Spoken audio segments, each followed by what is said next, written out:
We're in the worship service where Bishop Juvenal Perez, the first Methodist bishop of Venezuela, was preaching.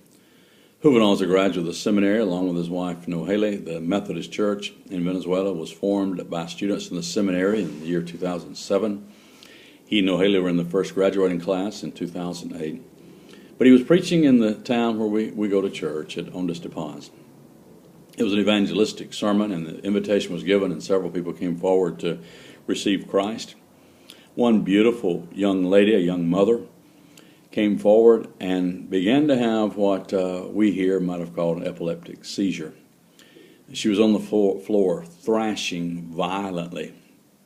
And some of the women of the church gathered around her, not only to pray for her, but to keep her from hurting herself, injuring herself as she thrashed so violently.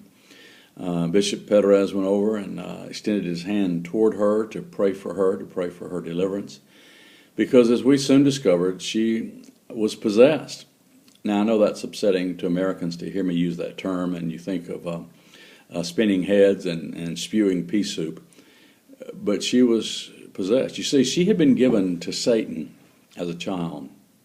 She practiced as a witch doctor. So did her husband.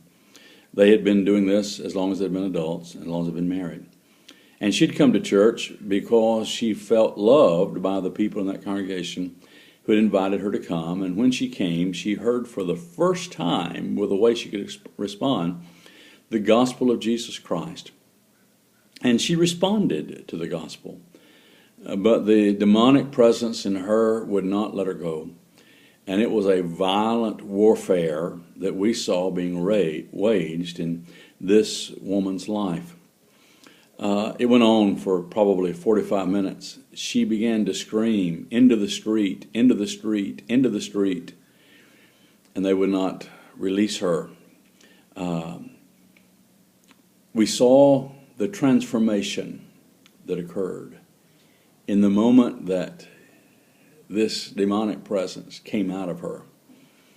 But we didn't see the joy of the Lord on her face. We didn't see this sense of absolute deliverance and emancipation. So we were concerned about her. We prayed for her. We discovered that across that week, her pastors worked with her, prayed with her. And on Friday of that week, after Sunday, they were meeting with her, and her pastor said, "I think the problem, the reason you don't have the joy, the reason you don't have this sense of peace, this assurance of salvation, is because you haven't taken personal responsibility for your part in this possession." And he said, until you take personal responsibility and repent of your part in this possession, he said, you're not going to be free. And she realized that she not only was given to Satan as a child and had been under the influence of evil her whole life, but she had personally chosen to pursue evil. And so there she confessed her personal responsibility, her personal sin, and was gloriously set free. Her life was transformed, and she is a testimony to God's amazing grace. Now, where she lives is about 2 blocks from the seminary.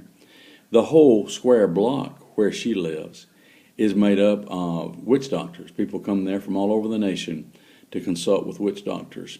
People out in the streets day and night to wait for these witch doctors. That's where she lived. She's a light in the darkness. There's one Methodist family that lives in that community, and they're having a cell group meeting. And we're praying that God would liberate that whole community with the gospel of Jesus Christ. With this kind of faith, I believe it'll happen. That's what God's doing through the seminary and its impact on the church in Venezuela.